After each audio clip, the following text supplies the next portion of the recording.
त्रयंबकेश्वर महादेव भारत के महाराष्ट्र राज्य के नासिक जिले में स्थित एक प्राचीन और पवित्र हिंदू तीर्थ स्थल है।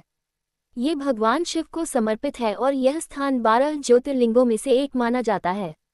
मुख्य बातें। स्थान त्रयंबक, नासिक, महाराष्ट्र। नदी, यह मंदिर गोदावरी नदी के उद्गम स्थल के पास स्थित है। विशेषता, इस मंदिर की विशेषता यह है कि यहाँ शिवलिंग पर 3 मुख हैं, जो ब्रह्मा, विष्णु और महेश शिव का प्रतिनिधित्व करते हैं। धार्मिक महत्व, यहाँ त्रयंबकेश्वर में कुंभ मेला भी हर 12 साल में आयोजित होता है, जो हिंदू धर्म का एक अत्यंत पवित्र आयोजन है। त्रयंबकेश्वर महादेव मंदिर का इतिहास और इससे जुड़ी कथा अत्यंत प्राचीन और धार्मिक रूप से महत्वपूर्ण है। नीचे इसका विस्तृत विवरण दिया गया है। योजक चिन्ह, योजक चिन्ह, योजक चिन्ह।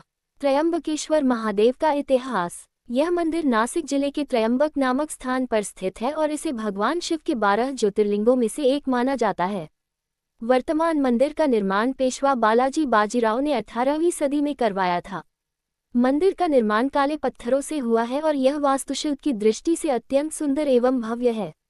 ये स्थान सह्याद्री पर्वत की गोद में स्थित है और पास में ही गोदावरी नदी का उद्गम स्थल भी माना जाता है। त्रयंबकेश्वर की पौराणिक कथा। त्रयंबकेश्वर से जुड़ी सबसे प्रसिद्ध कथा इस प्रकार है। एक बार मुनि गौतम ने इस स्थान पर तपस्या की थी। वे अत्यंत धर्मनिष्ठ और परोपकारी थे। उनके पुण्य से देवराज इंद्र डर गए और उन्होंने एक चाल चली। उन्होंने गौतम मुनि पर गौहत्या का झूठा दोष लगवाया। अपने ऊपर लगे इस पाप से मुक्त होने के लिए मुनि गौतम ने भगवान शिव की कठोर तपस्या की।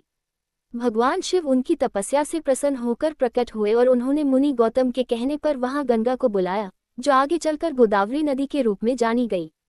इसी स्थान पर भगवान शिव ने त्रयंबक, तीनों देवताओं के प्रतीक स्वरूप के रूप में निवास करने का वचन दिया।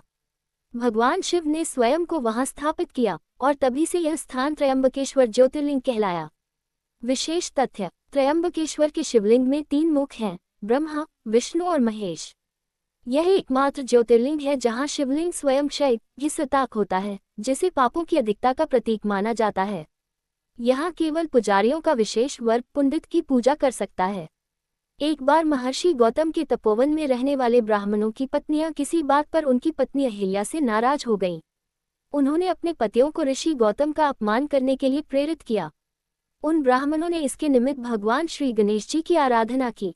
उनकी आराधना से प्रसन्न हो गणेश जी ने प्रकट होकर उनसे वर मांगने को कहा। उन ब्राह्मणों ने कहा, प्रभु, यदि आप हम पर प्रसन्न हैं तो किसी प्रकार ऋषि गौतम को इस आश्रम से बाहर निकाल दें।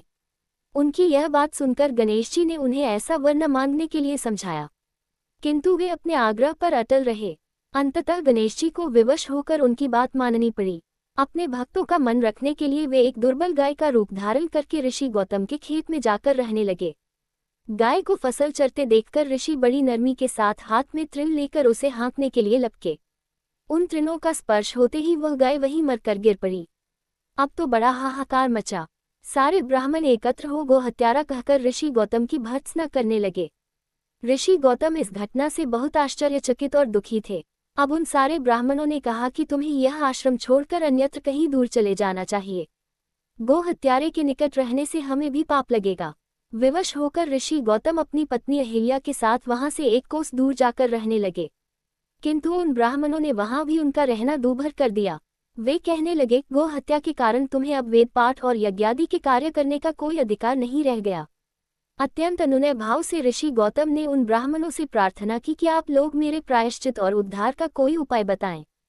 तब उन्होंने कहा, गौतम, तुम अपने पाप को सर्वत्र सबको बताते हुए 3 बार पूरी पृथ्वी की परिक्रमा करो, फिर लौटकर यहाँ 1 महीने तक व्रत करो। इसके बाद ब्रह्मगिरी की 101 परिक्रमा करने के बाद तुम्हारी शुद्धि होगी, अथवा यहाँ गंगाजी को लाकर उनके जल से स्नान करके 1 करोड़ पार्थिव शिवलिंगों से शिवजी की आराधना करो। इसके बाद पुनः गंगाजी में स्नान करके इस ब्रह्मगिरी की 11 बार परिक्रमा करो। फिर 100 घड़ों के पवित्र जल से पार्थिव शिवलिंगों को स्नान कराने से तुम्हारा उद्धार होगा। ब्राह्मणों के कथनानुसार महर्षि गौतम वे सारे कार्य पूरे करके पत्नी के साथ पुनर्तल तल्लीन होकर भगवान शिव की आराधना करने लगे। इससे प्रसन्न हो भगवान शिव ने प्रकट होकर उनसे वर मांगने को कहा। महर्षि गौतम ने उनसे कहा, भगवान, मैं यही चाहता हूँ कि आप मुझे गोहत्या के पाप से मुक्त कर दें। भगवान शिव ने कहा, गौतम, तुम सर्वथा निष्पाप हो। गोहत्या का अपराध तुम पर छलपूर्वक लगाया गया था। छल पूर्वक ऐसा करवाने वाले तुम्हारे आश्रम के ब्राह्मणों को मैं दंड देना चाहता हूँ। इस पर महर्षि गौतम ने कहा कि प्रभु, उन्हीं के निमित्त से तो मुझे आपका दर्शन प्राप्त हुआ है। अब उन्हें मेरा परमहित समझकर उन पर आप क्रोध न करें। बहुत से ऋषियों, मुनियों और देवगणों ने वहां एकत्र हो गौतम की बात का अनुमोदन करते हुए भगवान शिव से सदा वहां निवास करने की प्रार्थना की। वे उनकी बात मानकर वहां त्रयंबक ज्योतिर्लिंग के नाम से स्थित हो गए। गौतम जी द्वारा लाई गई गंगा जी भी वहां पास में गोदावरी नाम से प्रवाहित होने लगी। ये ज्योतिर्लिंग समस्त पुण्यों को प्रदान करने वाला है। हर हर